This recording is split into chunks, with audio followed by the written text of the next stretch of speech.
noite a todos. Boa noite, pessoal de casa. Hoje nós vamos falar sobre uma obra que foi trazida aqui para casa, que é As Verdades Ocultas de Qumran. E nessa obra, são 17 livros, 17 espíritos vieram trazer cada um a sua versão da época que conviveram com o Mestre Jesus. Vou fazer uma oração com isso? Não, tá. Um pouquinho. Eu estou dando uma. Achei. E a gente vai fazer uma relação dessa obra com outras obras que vieram para a nossa casa aqui, e a correlação com a casa Irmãos de Luz também. Tá? Vamos só esperar os nossos amigos ali sentarem. Boa noite. Então vou pedir lá para a Deia deixar só na luzinha azul. Nós vamos fazer uma oração inicial.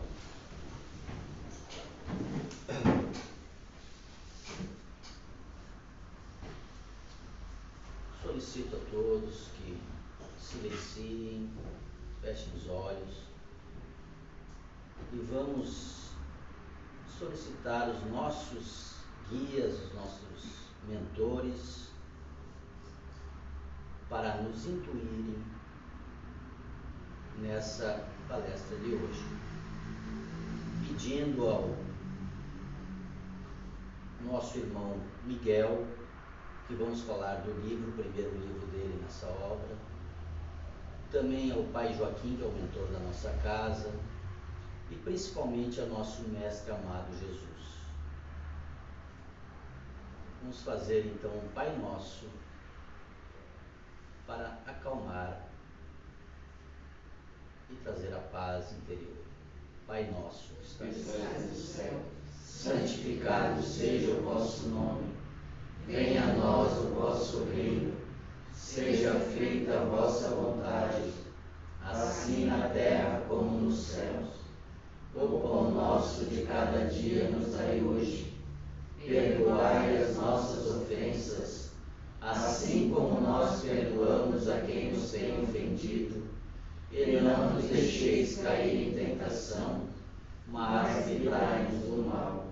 Pois teu é o reino, o poder e a glória para todos sempre. Que assim seja. Gratidão.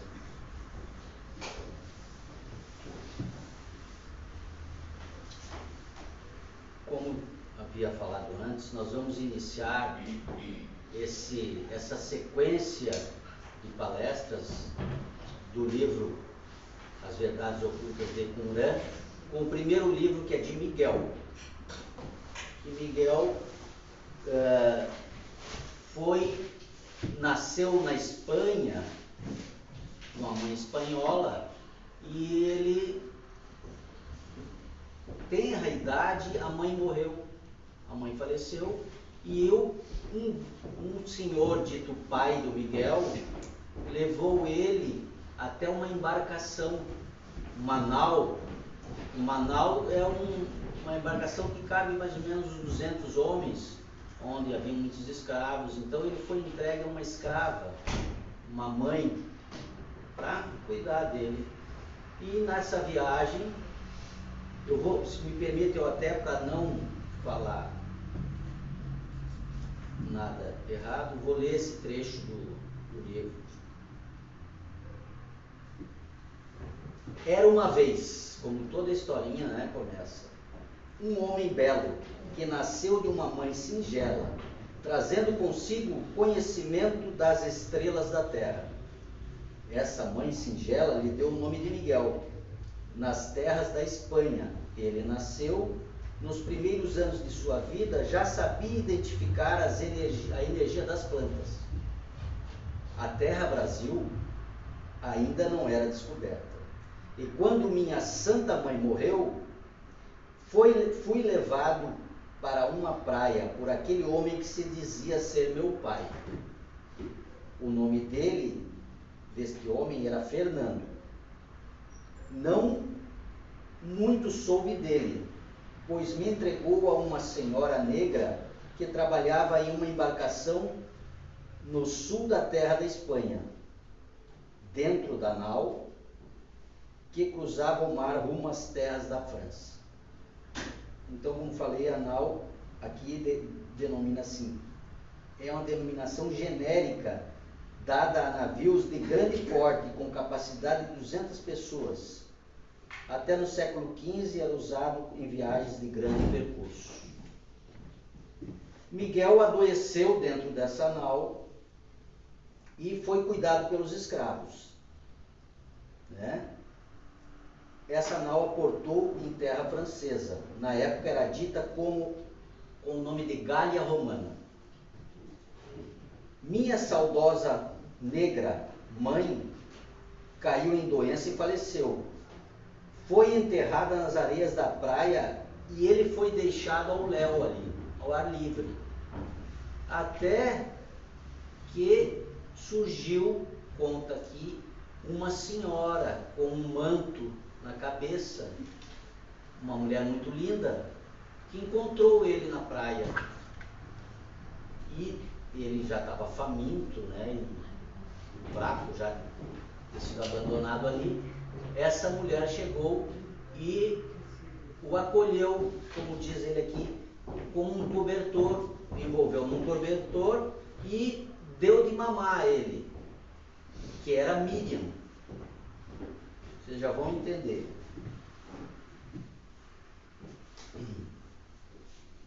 Depois dela ter acolhido ele, ao longe, ele diz assim: eu ouvia o som de muitas crianças e um senhor. Lembro-me que quando esse senhor disse para aquela linda mulher que me encontrou, vamos levá-lo conosco. Com certeza foi abandonado das naus da escravidão, que vem das terras de baixo. Foi quando Miriam, como se chamava aquela mulher, abraçou-me, aqui eu adiantei, abraçou-me e deu-me de mamar. Lembro-me até hoje, ainda, espírito errante na erraticidade, que sentia a energia sair de seus seios, que me deram força para respirar. Então ele já estava bem enfraquecido, né? Muitas crianças tinham a minha volta, e nesse meio ele cresceu. Divertiu-se e aprendeu sobre Jesus Cristo, aquele que Miriam contava em suas histórias.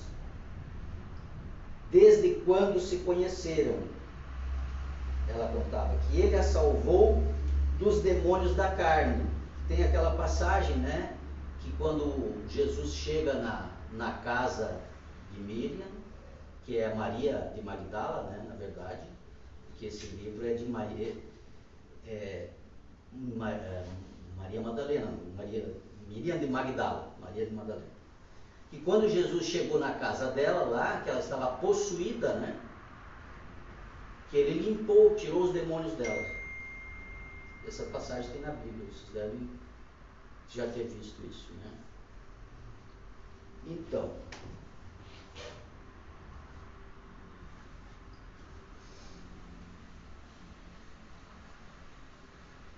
ela estava contando aqui, ele a salvou dos demônios, tirou os demônios da carne dela. E depois ele foi crucificado pelos soldados romanos, assim conta ela, deixando ao mundo a verdade de suas sementes e o fruto que está ao meu lado. Conta o Miguel, está contando o fruto que estava ao lado dele, que era Tiago, o filho de Jesus com Miriam.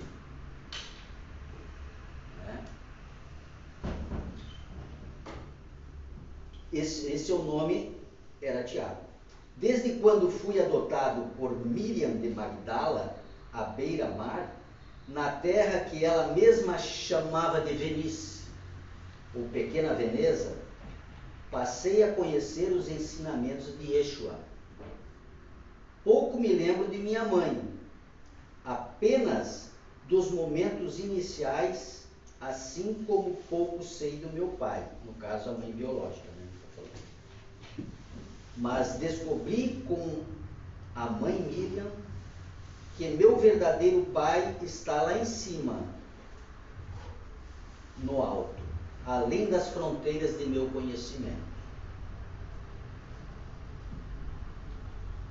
Eles estavam ali na praia e tal, e aí Miriam falou para Miguel: olhe, Miguel, olhe o mar, olhe lá o horizonte. Daí ela apontou em uma direção e disse: veja o zênite, aquele limite lá do horizonte, né? Tua mãe, que aqui está, veio de lá, e teu pai esteve aqui, preparou este lugar para nós e voltou para lá, para morrer, diz ela. Daí ele diz assim: perguntei a ela, por que morrer? E ela respondeu: seu corpo, filho, vai morrer nesta terra, mas a sua essência, que dentro de ti está, não morre. Teu pai ensinou a todos que a vida é eterna.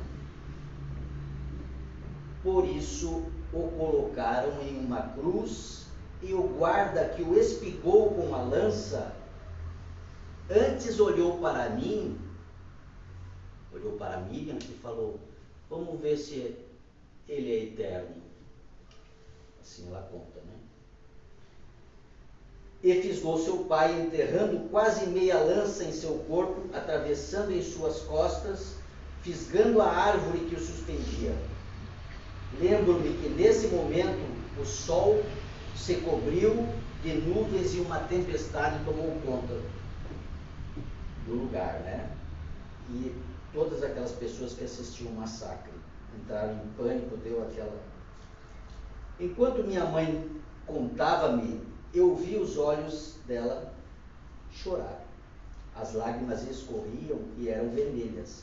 E disse-me ela: são sangues do teu pai, porque os sangues representam os sangues de todos os seres humanos da terra, sangues bons e sangues ruins. Então ela começou a me contar da infância dele. O momento que com carinho lhe falou a experiência que passou quando estava na terra da África. Então ele já esteve na África também, antes de estar ali, ou ao mesmo tempo que o poder dele a gente não tem noção, né? Minha mãe não compreendia, mas ele disse a ela que esteve na África por muitas vezes antes de aqui estar. Quando aqui em carne esteve, também esteve lá, e falou com os anciões e os sábios que disseram a ele. Então ele trouxe as verdades também lá na África, né? Eu não vou ler tudo, senão vai ficar chato, mas aqui eu vou passar para uma outra parte do livro que é muito interessante, que a Miriam disse também. Não, pois aquela foi uma provação da sua coragem, uma provação do que deveria fazer seu pai, dos prodígios que ele fez lá também na infância, né? Que a gente sabe que ele secou uma figueira, matou um leão, né? Com o poder das mãos, que era uma energia muito forte, que ele não tinha ainda, talvez, o controle, né?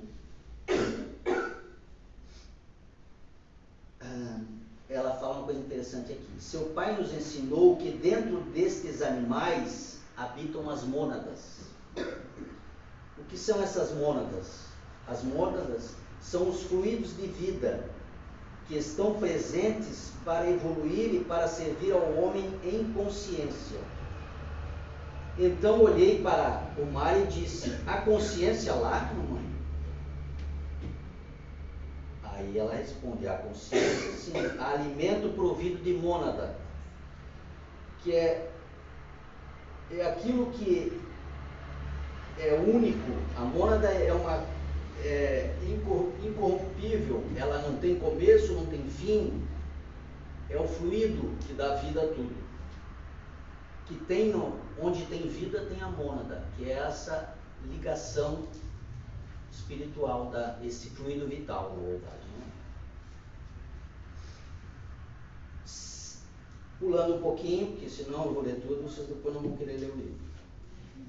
Certo dia estava eu a brincar com meus irmãos. Tiago chamou-me para ver uma luz que se movia no céu. E disse-me ele: olha lá, irmão, um anjo que está descendo à terra para salvar ou para matar. Nesse momento, nossa mãe chegou e esclareceu que este anjo que descia era chamado de Estrela. Desceu ao sul do mar e disse ela: está descendo numa terra que ainda não conhecemos. Se apresentou a vocês, queridos filhos, porque lá vosso pai estará. Aquela estrela da manhã, Dalva é seu nome, disse ela, e ela traz em si a verdade de vosso pai. Estendeu, essa parte é interessante aqui, fala da gnose. Estendeu nossa mãe sua mão esquerda, e na palma da mão uma grande chama, uma luminescência surgiu. E ela disse: isso se pode chamar de magia, mas trata-se da mais pura gnose. A ciência das alturas, que um dia será esclarecida aos filhos da terra. Mas aquele homem de Roma, os filhos do dragão, irão engolir a gnose e extirpá-la do conhecimento daqueles que são donos da verdade. A gente sabe que eles queimaram todos os livros que foi possível, né? Onde tinha algum conhecimento esotérico, eles detonaram, acabaram com tudo. Só que, na verdade, não tem como esconder a verdade, né? A gente sabe que lá em Nag Hammadi foi descoberto os pergaminhos, né? Os apócrifos da gnose, especificamente da gnose. Lá em Qumran foi os apócrifos do Velho Testamento e dos essênios. E no Alto Egito era mais os pergaminhos apócrifos da gnose. Então não tem como esconder, uma hora a verdade vem à tona. Né? Um dia teu pai voltará, seguirá a estrela da manhã que traçou seu caminho e acabará com o jugo do Cristo. Olha que interessante, esclarecendo para todos que estarão sobre a face desse mundo que apenas Jesus é o Senhor da verdade e não o Cristo que os romanos criaram.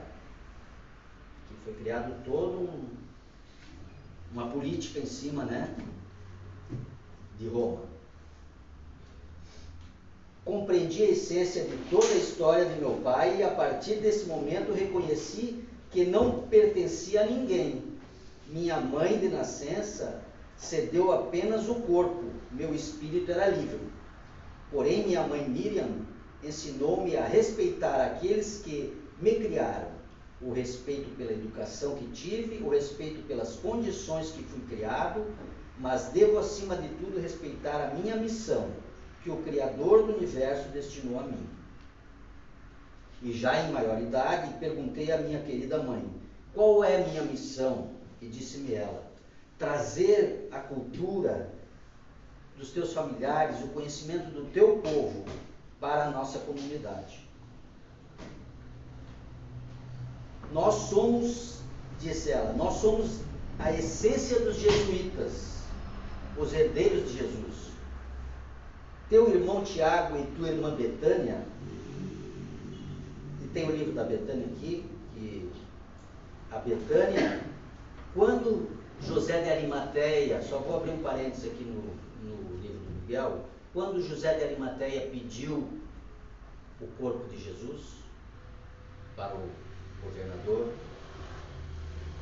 ele falou assim: deixa eu levar o corpo de Jesus, porque ele vai virar um mito aqui, vocês não vão ter sossego. Aí o imperador falou, leva e dá fim, joga no mar, faz alguma coisa. E o José de Arimateia, junto com Miriam de Magdala, que estava grávida do mestre, no caso que era a mulher dele, né? Estavam saindo, tiraram o corpo do sepulcro lá, estavam levando para um navio, um nau que ele contratou, que José de Arimateia tinha posses, né? Ele era um cara de muitas posses. E no caminho tinha uma mulher, os romanos estavam matando ela, estava praticamente morta, e tinha uma menina, que era Betânia, no colo assim da mãe, no corpo da mãe. Aí a Miriam, e quando eles olharam, a essência de Jesus estava ali do lado, e diz que levou a mulher subiu, e ele falou para Miriam, leve a menina junto. Então Betânia já veio junto lá da Judéia, né? Também foi no navio, foram para a França. Foram desembarcar lá na França, nessa praia. Mas voltando aqui, então. E já de maior idade, perguntei à minha mãe qual era a minha missão, né? Ele falou que era trazer o conhecimento dos ciganos e tal, da cultura para a comunidade ali. Tiago e sua irmã Betânia que são os verdadeiros herdeiros da semente de Jesus, mas não serão eles que devem vós seguir, mas sim a mensagem do Pai, do Mestre Jesus. E se encontra Miguel, e assim eu fiz, naquele dia de tarde de sol, tempestade que se preparava ao longo do horizonte, além do mar, coloquei um saco de roupas nas costas, armei um pequeno burrico e saí em cavalgada, passos brandos rumo à Espanha. Atravessei a terra espanhola e fui até a terra lusitana. Estabeleci-me naquela terra chamada de Évora. Agora entra a ligação da casa, a gente vai entender aqui na sequência.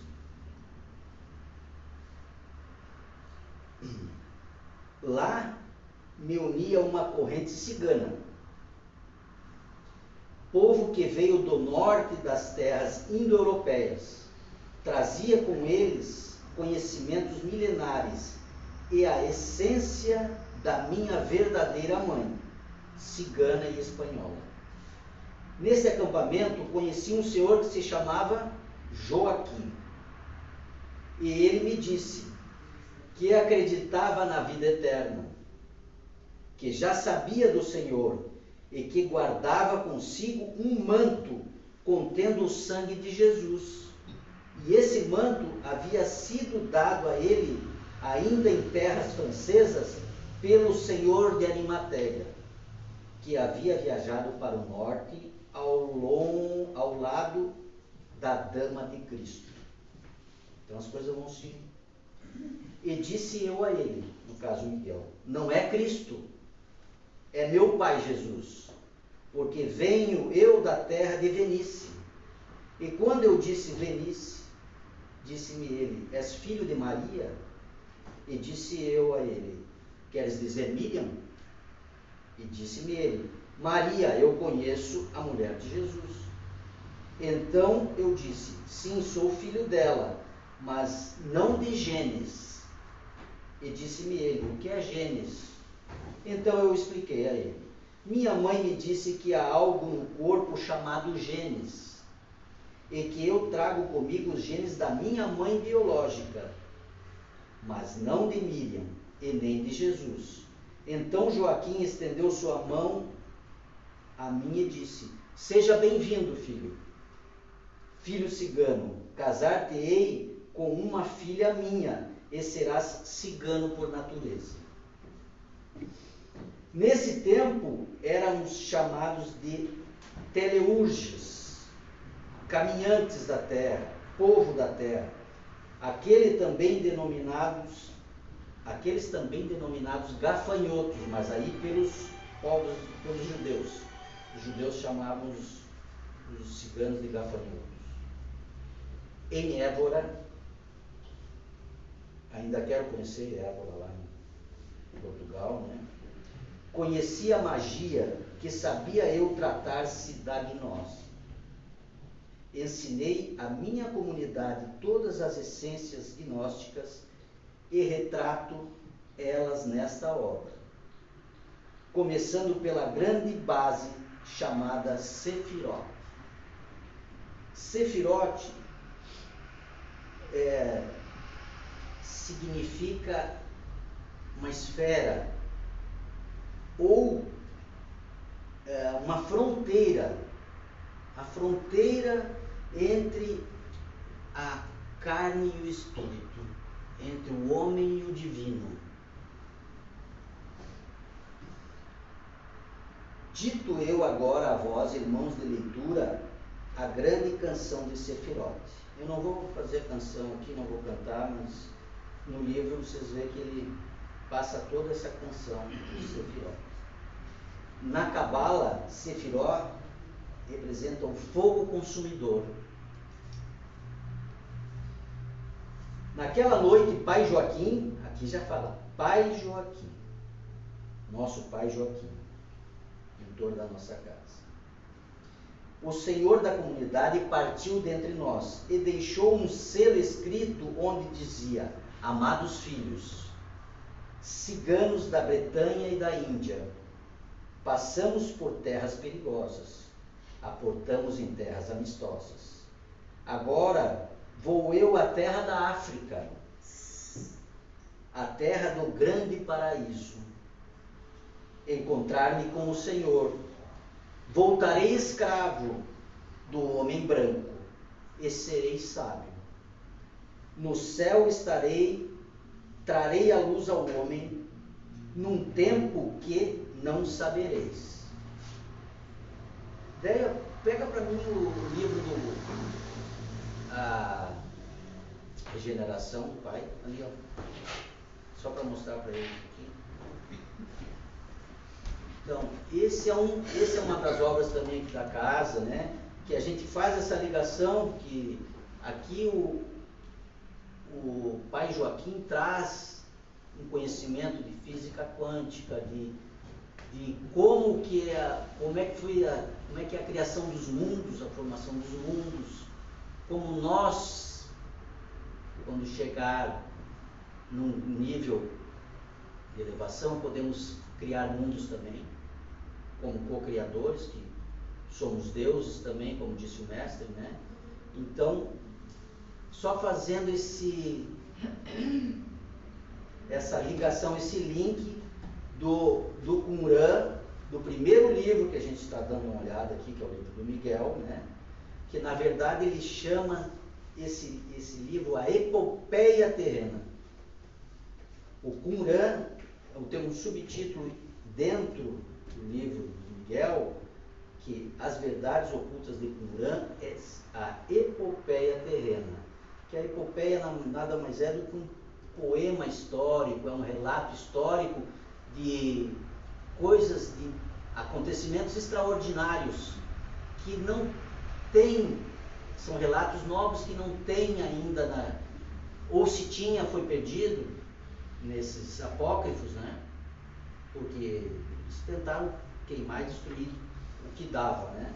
Claro que muita coisa, graças à força divina, se salvou, né? Como a gente sabe que tem muitos livros, né, apócrifos, salvos, né? Então eu coloquei aqui: é chegado o tempo em que as obras, o Espírito e a regeneração, agora está sendo lançado, né, a história de um preto velho, que também foi trazido pelo Pai Joaquim,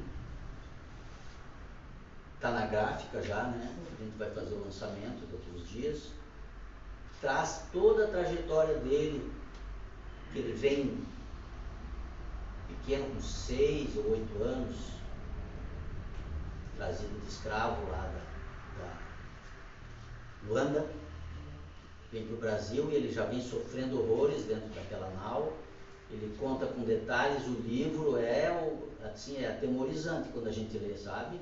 Que ele foi, nossa, vocês vão ter oportunidade de ler, é muito triste a obra dele, mas ali é onde ele se espiritualizou, aonde ele se humilhou, porque ele era Pai Joaquim, ele já foi um sábio chinês, ele já viveu no Egito. Agora aqui teve mais um relato aqui nas terras lá na época do começo do ano que a gente conta, né? Aqui isso deve ser ali primeiro, segundo, terceiro ano depois da morte de Cristo. Então no ano 35, sei lá, 33, né? Que morreu em 33. Então do ano 30 em diante ali, ele também viveu lá nessa época. Então a gente faz esse link com essas mensagens que a gente foi incumbido aqui, através da espiritualidade, nos chamou para esse trabalho, para trazer essa... Porque o importante, como o Pai Joaquim sempre fala, não é o espírito X, Y, é a mensagem de Jesus. É trazer a mensagem do amor, das leis universais, que é o amor, que é a caridade, que é a benevolência, e a alma, né? O Espírito Eterno. Então, dando sequência aqui, questão do Pai Joaquim.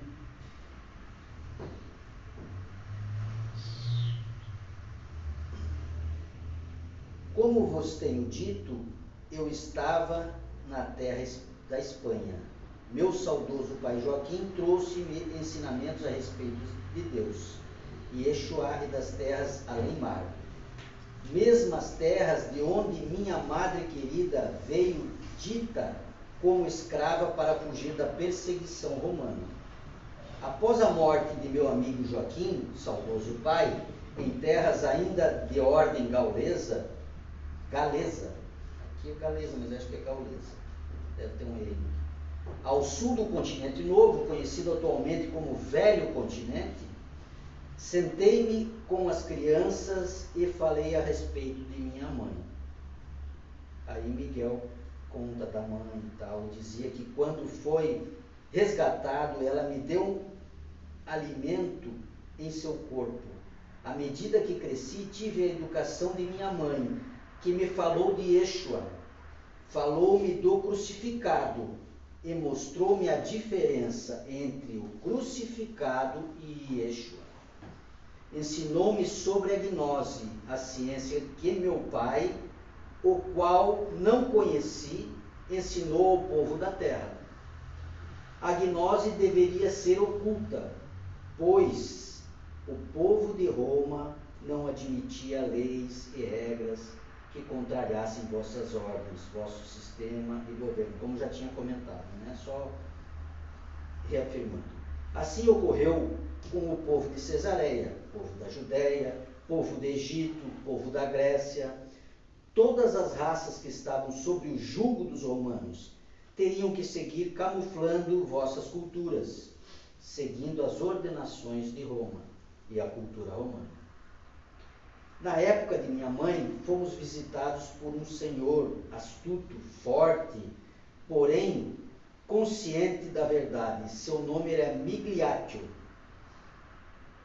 Quando ele passou com os 2 soldados romanos a cavalo pela praia e viu a luz do fogo dentro da caverna, largou os cavalos diante da entrada. Isso ele voltou já na infância, na caverna onde ele vivia eram 300 crianças que Miriam adotou.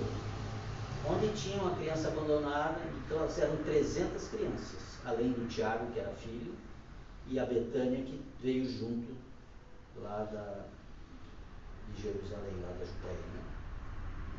Então essas 300 crianças viviam tudo na caverna com ela. E chegou esse comandante romano, major, não sei. Vamos ver aqui. Senhora, quem tu és? Pergunta ele. E o que fazes aqui nesta terra deserta, à beira-mar? Não temes invasões bárbaras que vêm do norte do continente da África? Ou és tu uma prostituta e todos estes teus filhos são filhos do pecado?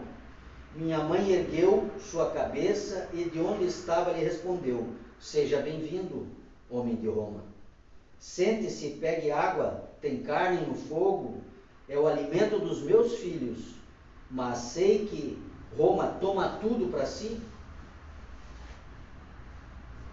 Queres roubar a comida da boca das crianças, que são meus filhos por serem filhos da terra, mas não nascidos do meu ventre. E assim como sou uma prostituta, és um ladrão. Ela enfrentou o Migliaccio. Mas nem por isso deixarei de te dar abrigo nesta noite. Se não são filhos teus, de teu ventre, mulher, por que te prestas a cuidar destes? E minha mãe disse: porque Roma assassinou seus pais, sozinhos estavam ao léu, doentes, necessitando de abrigo e auxílio. Por que não eu, mulher e mãe, cuidar de todos? Por que negar a caridade mais verdadeira e bela que é o amor?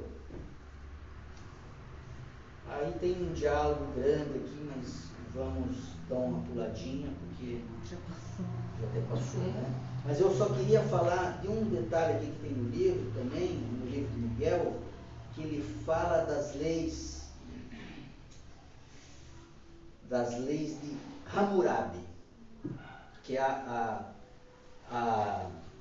relação da lei de Hammurabi, da Suméria, lá, que foi o primeiro achado, que foi um monolito, onde tinha em letras cuneiformes as leis de Hammurabi, e a relação das leis que Jesus veio trazer, que é a lei do amor, né? Lá era a lei do talião, que era olho por olho, dente por dente, mas era muito interessante essas leis, esse código de Hammurabi, que é um conjunto de leis criadas e divulgadas, porque não era só aquele monolito, encontraram vários. Então aquelas leis eram encravadas na pedra e distribuídas por aquelas comunidades. E era uma forma de controlar aquele povo, porque lá dizia assim: se o construtor fizer a tua casa e a casa cair e te matar, ele vai ter pena de morte. Claro que para aquela época era uma... Mas ele fala aqui que os anjos aqui no livro, que, digamos, que inspiraram esse rei, né, sumério, que é o 6º rei da Suméria, o Hammurabi, que fez, são 212 ou 218 leis, né? Vamos ver aqui,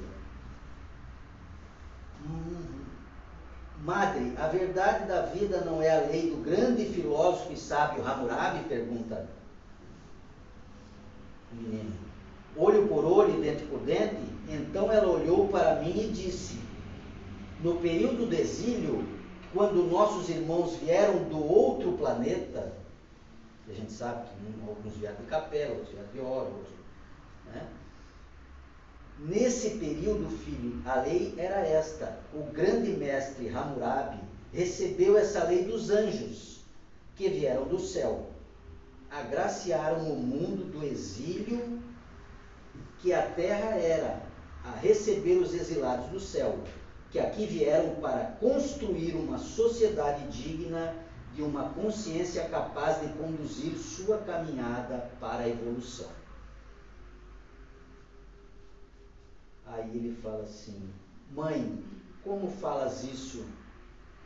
Em nossa cidade a lei era esta, olho por olho e dente por dente. Como já vos disse, filho, esta é a lei do exílio.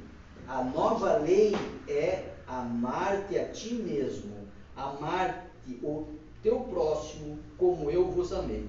Essa é a lei que o vosso pai deixou, a lei que impera nas provas e nas expiações da vida. e não chegará ao Pai senão por mim. Sem ter vós expurgado todos os males, todas as suas dívidas, e terem sido pagas em expiação. Então, é isso aqui que eu queria fazer só essa relação. Ela ainda fala aqui, ó, do exílio vens, a prova e a expiação passarás, a regeneração te ascenderás às alturas, e a felicidade te receberá no fim. Então, só para finalizar aqui, para não me estender muito, esse livro que o Pai trouxe para nós, o Espírito e a Regeneração, ele faz aqui, vou só dar um relato, que essa obra retrata uma realidade que se encontra ainda indefinida pelo homem encarnado no planeta Terra. Nesse documento psicofonado da Casa Irmãos de Luz, redigido e autenticado pela médium aqui da casa, que é a Graciela de Souza Prado, traz à luz do conhecimento toda uma semântica a respeito desse tema, a regeneração, né? Cujo homem inicia sua jornada, perfazendo seus primeiros passos tanto no campo científico quanto filosófico. Esperamos que esse compêndio represente a semente fundamental para o conhecimento humano acerca das coisas do espírito como ciência. Acho que passei demais, né? Mas vou encerrar. Eu vou encerrar com uma oração que veio que a Miriam de Magdala trouxe para nós aqui na casa. Eu vou pedir, pode deixar só na luz lá, vou pedir para vocês que fechem os olhos e se concentrem no seu divino. Ó Senhor amado, Criador de todos os mundos, do céu, da terra e do mar, abençoai o lar Casa Irmãos de Luz, abençoai todos os lares que à nossa volta estão, distribui sobre a terra suas bênçãos, suas glórias e a força de seus pensamentos. Salve o povo cigano, salve Iemanjá, a rainha do mar. Rosas brancas te oferecemos a paz do mundo, assim como a nossa paz, a paz da Casa Irmãos de Luz. Pai amado, assim seja feito em teu nome, através de seu Filho Jesus, que ao mundo trouxe a luz do paraíso. Ó Jerusalém, cidade sagrada, ó Nazaré, cidade amada, sagrada, consagrada e iluminada pela luz dos bastiões dos céus. Iluminai a Casa Irmãos de Luz e orientai as almas perdidas que ali estão a seguirem o caminho da retidão. Que assim seja. Glória a Deus. Gratidão. Ô, João, dá um recadinho de amanhã. A gente queria passar um recado para todos e o pessoal de casa, que amanhã não haverá atendimento espiritual, mas em substituição teremos o reiki, né? Isso. Que vai se estender até as 20h30. 20h30. Então quem das 2h30 às 20h30 já passou na conversa fraterna, ou que está precisando de um auxílio, pode vir na casa que vai receber um reiki, né? Exatamente. Era isso aí, gente. Muito obrigado. Gratidão a todos. Boa noite.